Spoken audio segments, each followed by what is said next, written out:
Welcome. I'm Carl Frederick, and I will be interviewing individuals for Kenosha Voices, an oral history project of the Kenosha County Historical Society in conjunction with Kenosha Community Media. I have worked in newspapers for more than 40 years as an editor and a reporter.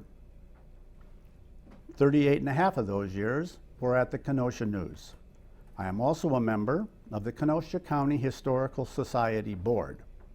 We hope you enjoy these programs. I'm speaking with Jim Zondlak, board member for the Kenosha Sportfishing and Conservation Association.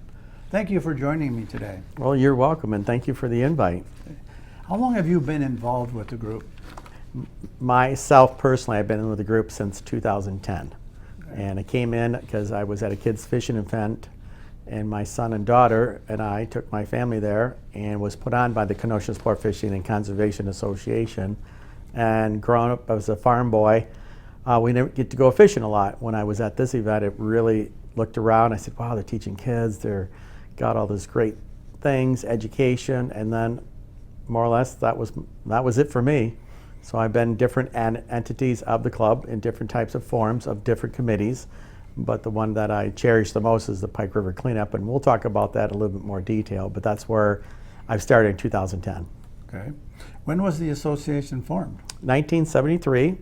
Jim Hawkey, Mark Hasenberg, and also there's Jim Nordstrom.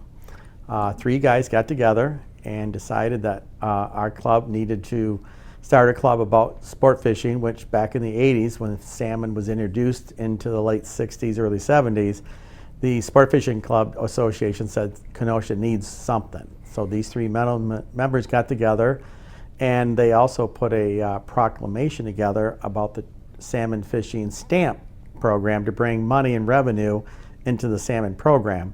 So those three gentlemen started, and in its heyday, back in the late 70s, early 80s, it was swelled up to about 400 members that were in part of the Kenosha Sport Fishermen's Club. And how many members are there today? Today there's only 54. We had as much as 100, 150 at one time, but since COVID, we've had a dwindling number of members, and we're still out advocating for our club to bring more kids, young adults, parents into our club to get kids out fishing.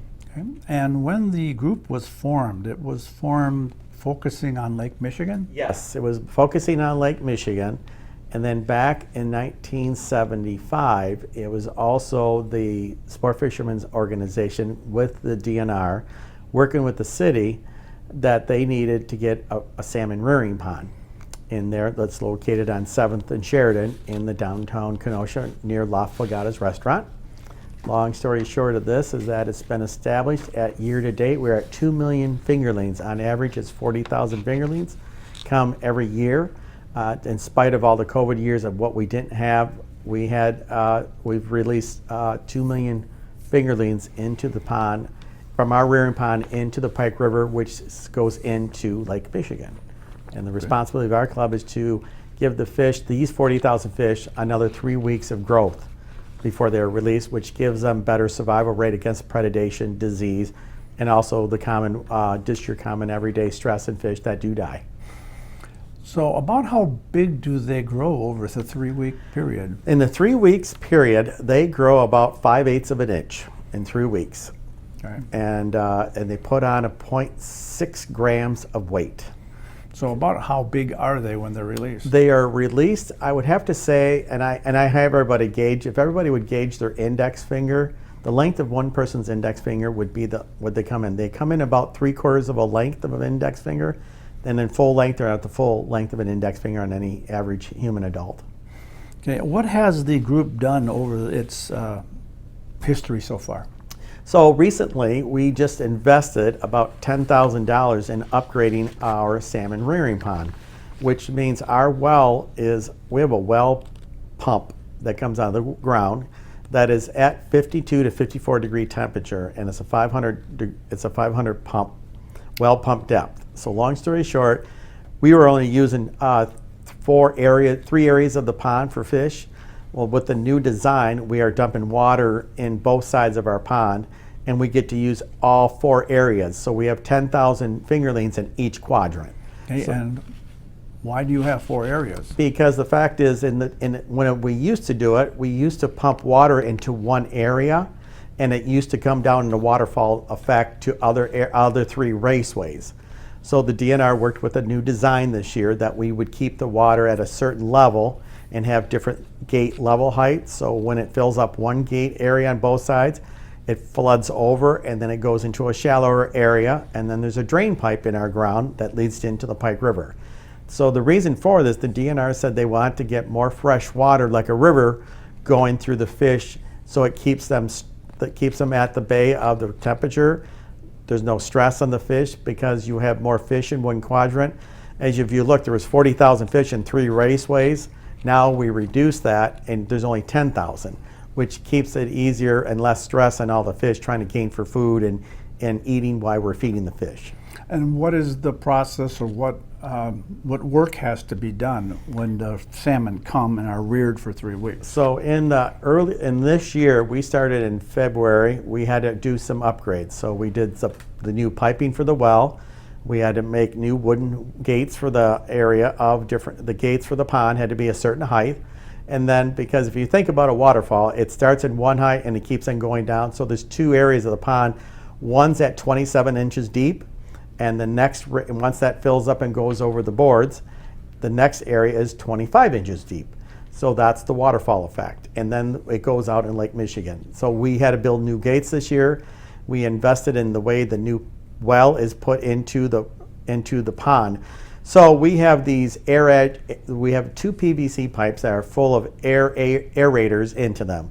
So when well water has no oxygen, so what we do, we have these 2 PVC pipes that have about a couple hundred aerators. What happens is the water strikes these and it creates bubbles inside the tube, which releases into the water, which creates more oxygen for the fish to breathe. Our goal here for this year was to eliminate our oxygen. Our pond right now, it costs $2,800 in 3 weeks to pay for electricity. So if we can reduce any type of electrical, we are trying to use just the well water and the natural flow of the river. That's a benefit to us, and the fish were a lot more, how we say this, they were given a lot more attention, and also we found out that their activity of growth was far increased this year than it was last year. So we also helped on the way we document the reading of the fish. So we have a device that was given us by the DNR that measures oxygen levels. So anything that's above 7 to 10, it's grams per minute is what they told me, but there's another name for that. But it measures the water and it tells you how much oxygen is in the water. So our fish were at the maximum amount of air you could put into water, and it kept them actively moving through the water into their raceway so they would not stress for gathering air into their lungs. Okay. And what is the success rate in terms of starting with 40,000 fingerlings and then releasing them into the river? Right. So what is your, I don't know, do you have a fatality rate? Yes, there is fatalities. Unfortunately, there is. This year was one of our record years. We had 10 total fish out of 40,000, and it was due to stress. You got to realize they're coming from Wild Rose Hatchery, that's 2.5 hours away, into a tank, then re-netted again, and then put into the raceways. But through all this agitating and all this, fish get stressed.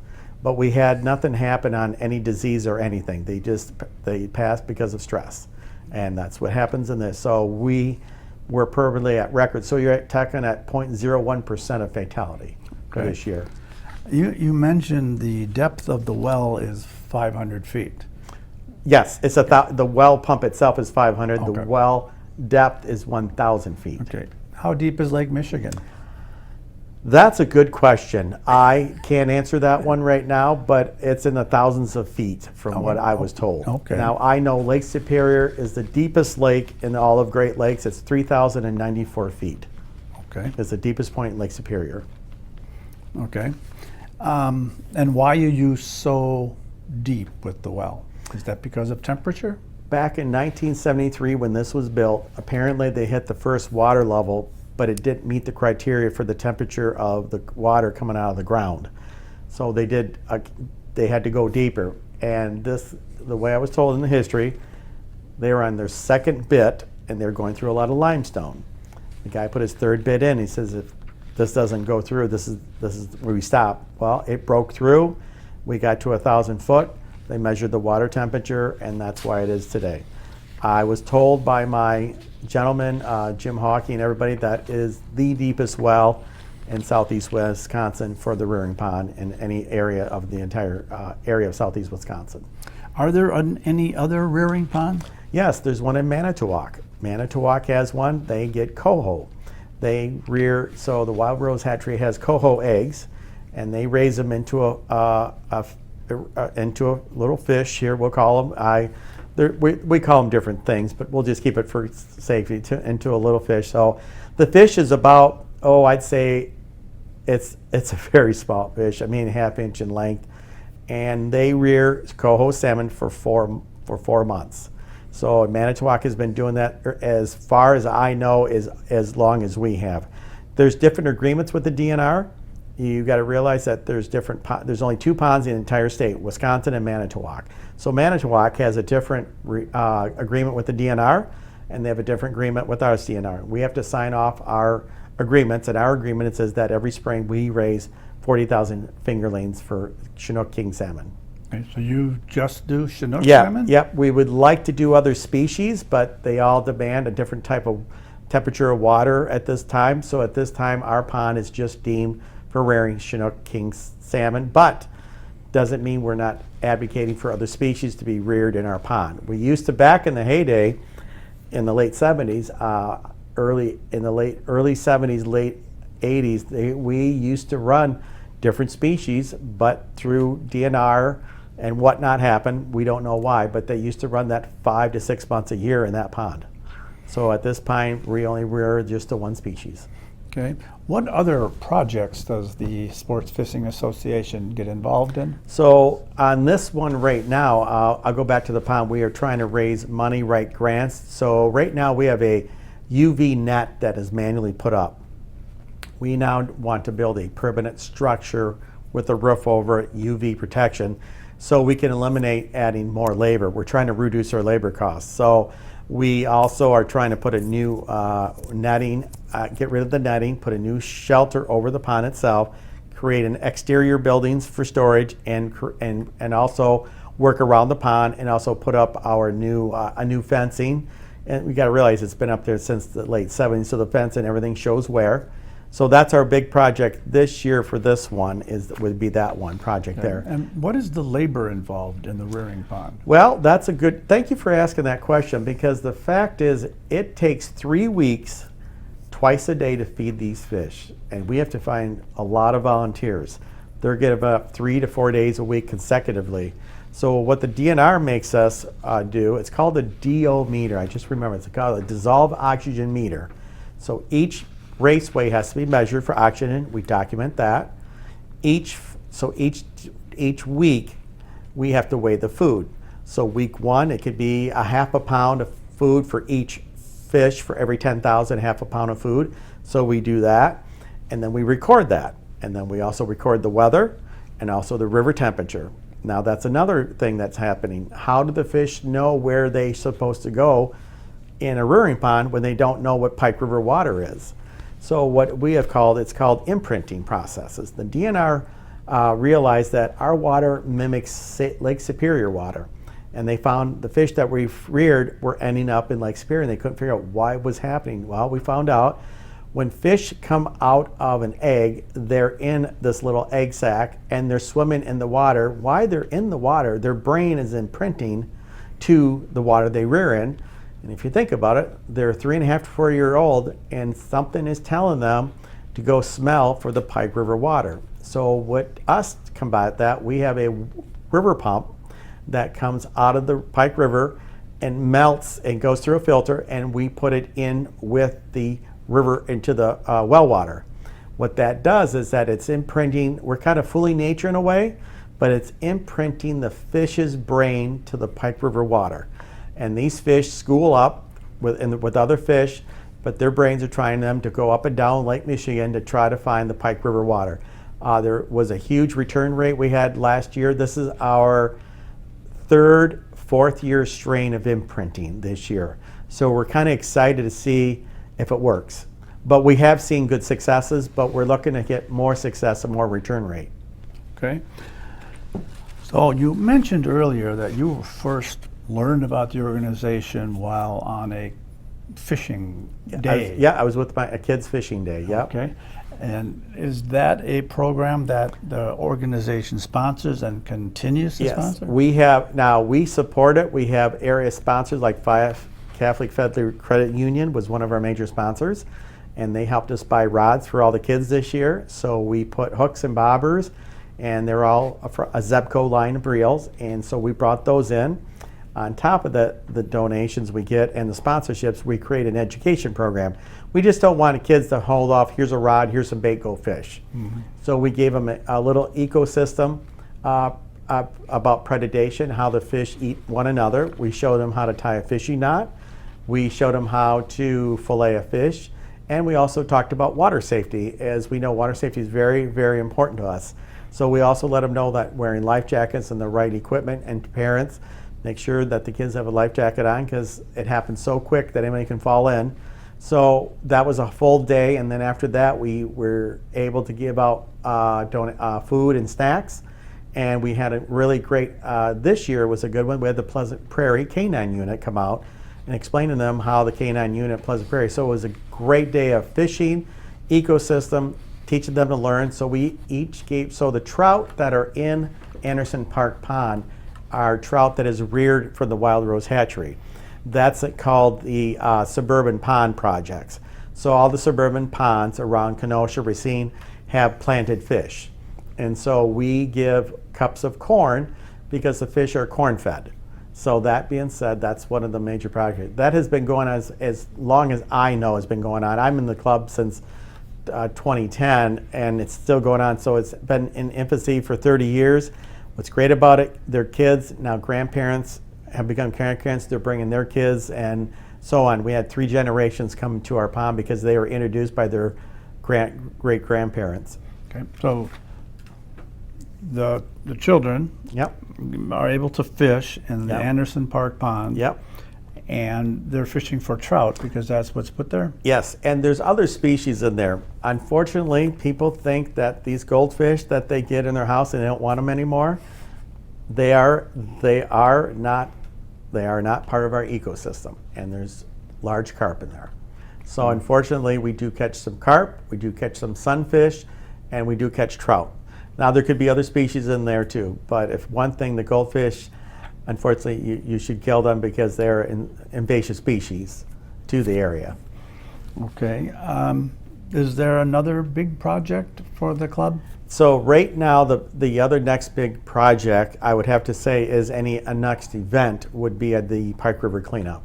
And when is that held? That has happened on the 3rd Saturday of September, shelter number 4 parking lot. We asked the Kenosha County Executive Jim Cruiser was the infancy stage, so we started this in 2014 is when we started this project. At year to date, we are about 225 tires, lawnmowers, computers, trash have been picked out of our Pike River, starting at Lake Michigan, and ended up at the Petrifying Springs Park. We have people that bring their kayaks, canoes, waders. We have people that walk the banks. And what's exciting about that, it gets the kids and the parents out and about, and they get to see fish migrating in our rivers to show them that fish do use our rivers to spawn and to raise their fingerlings. Okay, and about how many people participate in the cleanup? Last year we had over 250 people show up, and it's a registration that we put together. We don't charge for this event, so it's another sponsored event by area community people that want to get in. There's a long list of names, but there's one of them is Strand and Associates and the Root Pike Wind Organization. Both have been premier sponsors for us. Every year they help us buy trash bags, reacher sticks, gloves. We have people show up and we have people so passionate about conservation in this area. It's been a true success, and that's one of my biggest successes, that project there, because people are just didn't know what the grass clippings that we throw around, that's phosphates, that's oxygen out of the water. We teach also that what you throw on the ground doesn't all go to the waste treatment plant. It goes through rain, it goes into our gutters, and it goes out into Lake Michigan and through our pipes and rivers. Not everything goes through the water system, and everybody thinks that does. And whose idea was the cleanup? Dan Meyer, Okay. a kayak person on Highway E there, was in the newspaper, and I said, here's this kid, avid kayaker, doing a cleanup. And I said, our middle name is Conservation. What are we doing? So we talked to Dan, and we did, the first year was his house, and he grabbed a dumpster. We pulled out debris, we moved log jams, we did everything that year, and he was so happy about that I asked him one day, I said, hey, I really like to blow this thing up, because he was at his house. So I got with Executive Jim Cruiser.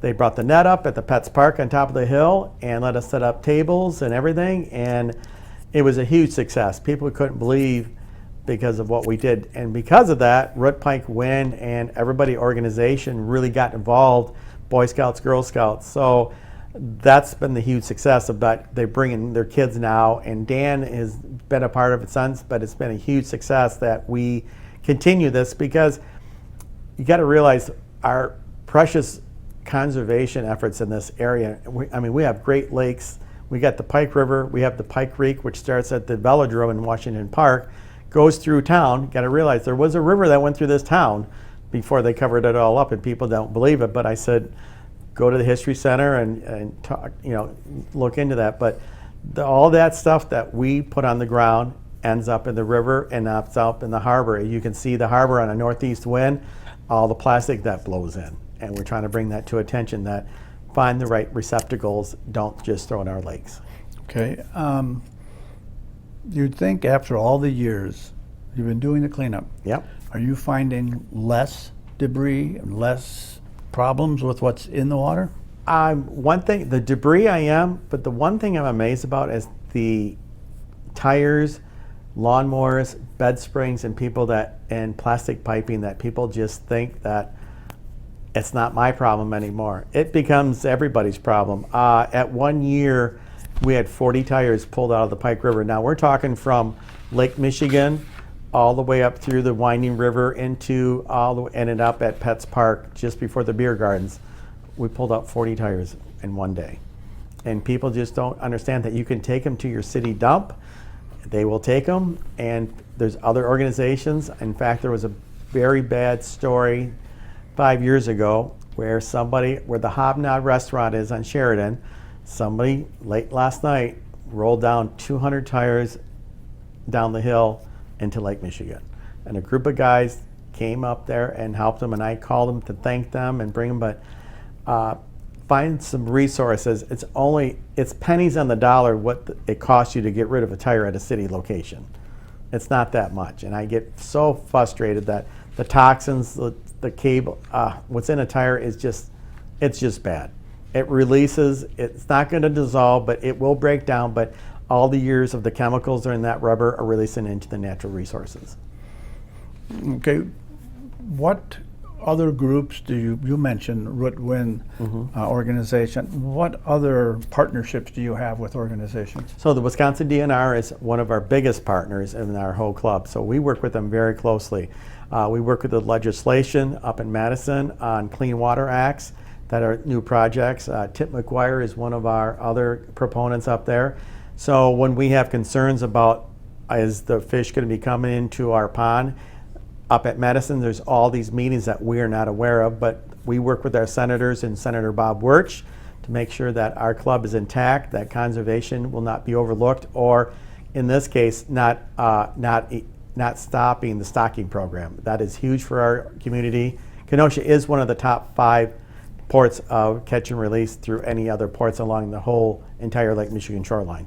On both sides? On our side of Wisconsin. Okay. In the state of Wisconsin. And what other groups or who else do you work So with? Racine Salmon Unlimited, which is now their big Salmon-Rama tournament, which is a $50,000 biggest fish contest. So they were working with us as well, and they donate money to us to help for our events as well as to their. So they were a proponent of our Salmon Limited.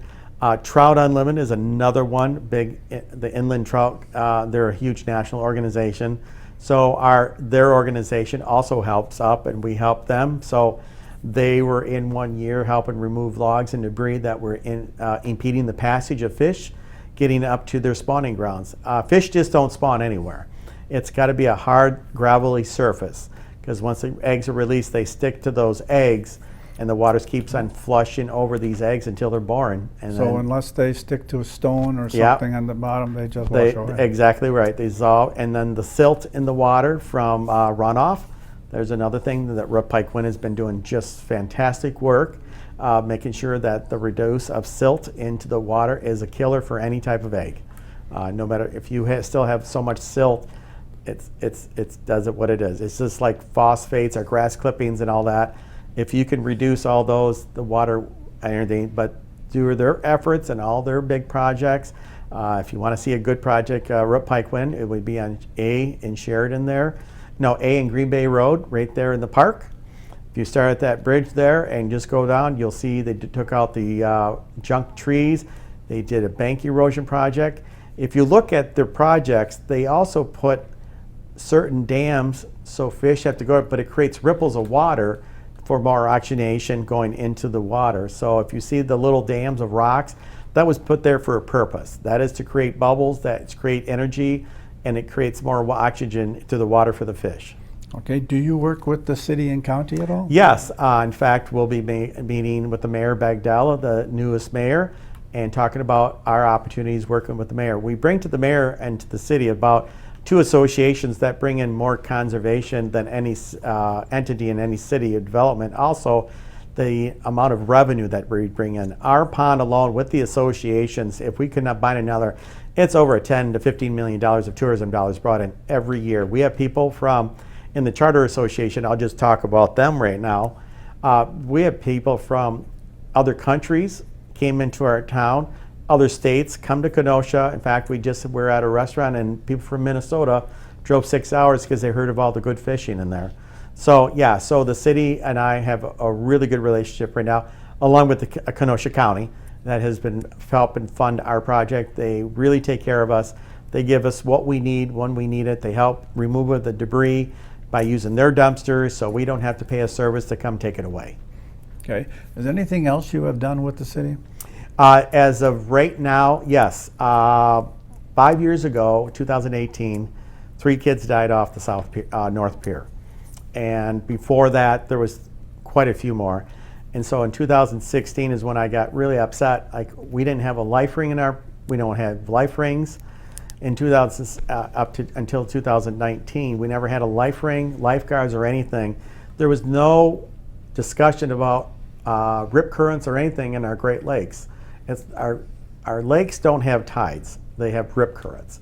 It elevates and drops. That's what it is. We don't have tides. Everybody thinks we're the ocean, but we're not. We are not we are a Great Lakes. So 2018, 3 kids died that year. It was tragic. We had our life ring on, ready to go, but through whatnots of Detroit and our Corps of Engineers and partnership, Mayor David Bagdala, then was Alderman Dave, met with us. I gave them all the information we can. They accepted our life ring on the South Pier, and then from there on, they were working with logistics, and today, we have 3 life rings on the North Pier, and we're celebrating 5 years this year of nobody has drowned off the North Pier. And then they've got their legislation of also if you swim in certain many feet within, if you're within so far of the North Pier, it's a $1,000 fine, which is great. And then the Kenosha County Sheriffs, they have their boats. The DNR do scope that. If you ever go down there any day, the Kenosha City checks those life rings every day, all winter long. They start in the spring and they check each one of those. And from what I was told, there might have been 1 used in the time, but nobody has drowned, which is great. But the tragic is a number of people died off that North Pier. It's in the double digits, but 2018 was the worst year in the history of Kenosha when 3 kids died. They were doing it for school projects, right of life, I've heard, just all sorts of things. But I'm so happy that the North Pier is no longer considered a death trap, and it's been Are there a great- life rings anywhere else along the shore? Yes, if you go down near the Pike River, we got new 2 life rings there, along with reading, a kiosk down there, the rip currents. What happens? In fact, 3 weeks ago, a lady got into a rip current, and she got very lucky. And one of her family members was able to bring her out and around to the shoreline, but sure wasn't much time left. People don't realize we've had people, collegiate people who are on our fire department, tell them how experienced they are and how hard it was for them just to keep themselves and then to bring a body or rescue a person at the same time. The water doesn't have any concern for safety. It will take you under, and unfortunately, we lost people. Unfortunately, this is part of a story I hate to tape, but I like to talk to you about it. When the person that drowned at the North Pier and they were searching for him and see his mother on the shoreline waiting for their son to come back, they couldn't find it. They didn't find the body till 3 to 4 days later. It drifted to Carthage College along the shoreline is where they found the body. So where that North Pier was, it was floating. The body was in the water for 3-4 days, and it ended up on the shoreline. So I'm just letting people know that that's a current floating a body for about a 180-pound kid. I'm just letting you know that that's how much current's in that water. And be careful. When they say it's no safe, like right now, the water's not safe to swim in because of the fact of the big rains we've had. And the city had done a great job, but they had to release some water into the Great Lakes. And recently, the story goes, we have had 15 inches of rain this month in our Great Lakes. So a lot of water going through our waste treatment plants, and they only can do so many gallons of water. And unfortunately, they have to release it. And the DNR gives them the special permits and all that. There's only so much they can release, but they understand that it does happen. But we've had a good success with the utility companies of Kenosha. Okay. What kinds of educational programs are you conducting? So the big one right now is water safety. Our life ring kiosk program that we bring up. In fact, another life ring kiosk we put on, if you go down to this great where the fish cleaning station is, Small Light in the Simmons boat, there is a life ring for kids down there. Kids Don't Float program started in Alaska. They couldn't figure out why were kids drowning. Well, the kids didn't have any life jackets, and the parents couldn't afford it. So because of our Great Lakes yacht sales and our partnership with them, we have a life ring kiosk that is down near Simmons Island, and there's life jackets for kids of all ages and adults. So that was our big project prior to that one, and that's been used regularly, and everybody takes a life jacket, they bring them back. We've had people donate life jackets back to us. So if anything, rip currents, water safety has been our biggest proponent, and people just don't understand that you could be on the shoreline. We've had some incidents where kids were getting on the closer edge, and that Pike River is a dangerous river. It's a fast-moving current, and if you look at it, it carved out that sand very deep, and it goes out into Lake Michigan. When the water rears up, and because of Pike Winds Organization taking care of the runoff, but it still moves very quick. It's a shallow water, but it raises high, and it just moves through Kenosha County and the city really fast. But you wouldn't notice it by looking at it? No, well, by the keen eye, there's a cross pattern of waves. It's like a checkerboard, they say. If you see that happening, that's a rip current, right? That's a rip current, and people need to read these signs. But I still see people walk right past the signs and go right in the mouth of the lake, right in the mouth of Pike River. And it can be thrilling, but when you get out there, you're not going to be able to swim back. It's called flip, flop, and roll.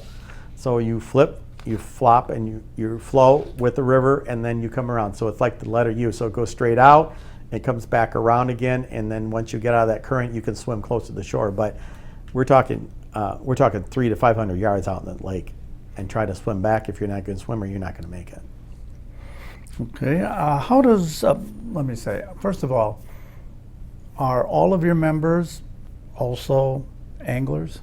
Not all are, believe it or not. We have people in my own nature. I'm a shore fisherman, and I am an angler, but also I do more other things outside of that. So We have people that are fly tying, are fly catching, do tie flies, and they also are just river fly guys that just tie flies and fish the river. And then we have another group that also fishes inland lakes in our group, but they also like being a part of the fishing club because they have different entities. So we don't want to be just favored to the Great Lakes and throwing, because let's just say this, ordering a boat, the big equipment it takes to go fishing for Great Lake salmon is not cheap. It's very expensive. But what we're trying to do is that you can also catch fish from our shorelines. Down the lake in downtown harbor is a great place to go fishing. In the fall, people go to the mouth of the Pike River and hope to catch a couple salmon coming in because they're coming in to spawn. That's another area, but also too, we have steelhead and trout that come up in our Pike River. That's when the fall fishing for fly tying is primo. So if you really think about Kenosha, I can go fly fishing, change up my equipment. I can go casting out off the shoreline. I can either then go charter fishing as well. And then if I'm tired, I can go downtown and fish off the pier. All within miles of each other. I can do all that in one day. So your organization is sports fishing, but if you're not, conservationist just as well. Absolutely. And we don't promote enough of the inland fishing, but when we get people there, it's a name that was ours in '73, and that was the big thing back then, But we've got some great people that take out kids on their boat, take them out fishing, understand how to pull in a nice fish of 15 to 20 pounds. It's pretty amazing to see a kid pull in a fish. I took in my kids on charters. They enjoy the heck out of it. It's been really good. Okay. How does one get involved with the organization? So we have Kenosha Fisheries is our nonprofit organization that just happened this year. So that's our 501c3 organization that helps us with the 501c3 status that we need to write for grants and apply for sponsorships. But if you want to be a part of the organization itself, go to kenoshasportfishing.com and our Facebook page. Inquire that you would like to. We have monthly meetings at the Moose Lodge, second Monday at 7 p.m. And we also have a president, vice president, treasurer, board members as well if you want to be more involved in the club. So we're just asking people to get more of an understanding of coming into our club and understanding what it's like to be a part of it. We've had people also volunteer for kids events too, which is another good thing, like the kids fishing event, teaching kids how to fish. And we've got a lot of history in our club, and there's a lot of people that fish, but in the same sense, they bring a lot of knowledge to the area of when they were fishing, when they were young kids and young men. And what are the long-term goals of the association? The long-term goals right now, what I have to say is to bring the pond up to date.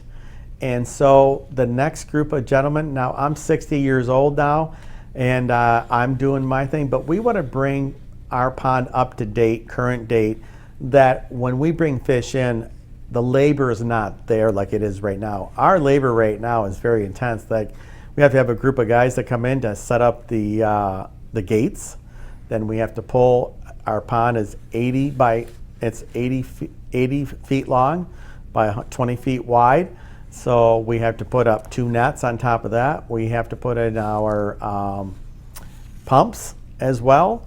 And also too, we have to make sure that everything's running to specs. So if anything, our biggest focus this year is getting grant dollars to upgrade the Kenosha sport fishing rearing pond. Okay, and I know we touched on the labor aspect. How many people does it take at any one time to go down and do what needs to be done at the rearing pond? 15 people is on average. We've had a maximum of 25, which works great. But through all those, we're setting up our filters. We're setting up our river pump. We're maintaining the well pump, which is also aging. So we got to get that upgraded as well. So we got to get that pump pulled out, and you got to realize it's been down there since since early 80s. So our pump is now a main fixture of our thing. On top of that, then we have to get the fish scales set up for weighing of the food. So yeah, there's a lot of moving parts to get those fish in. It's great when it's running, but tear down and setting up are very labor intense. And volunteers now to fish for 3 weeks. That's another, people are committed. I mean, and they are committed, but like you said, we're all getting older. We have other things going on, so I'm trying to get more youth involved. I'm working with a couple of the charter schools in the area that I would like to get these seniors and juniors, community services, to come up, be a part of understanding conservation and how to rear fish, which is another great thing. People should know how to do that. Is this something that would qualify as maybe community service for high school Yes, kids? it would. The Pike River cleanup has been a great community service for kids. The Pike River cleanup, the kids fishing event would be another community hour spent. Rearing pond would be another one. We got 3 different programs that we definitely could service any community hours requirements for any student. Well, thank you for joining me today. Well, thank you for the information you wanted, and thank you for sharing me what this is all about. I'm very excited, and thank you again for inviting me.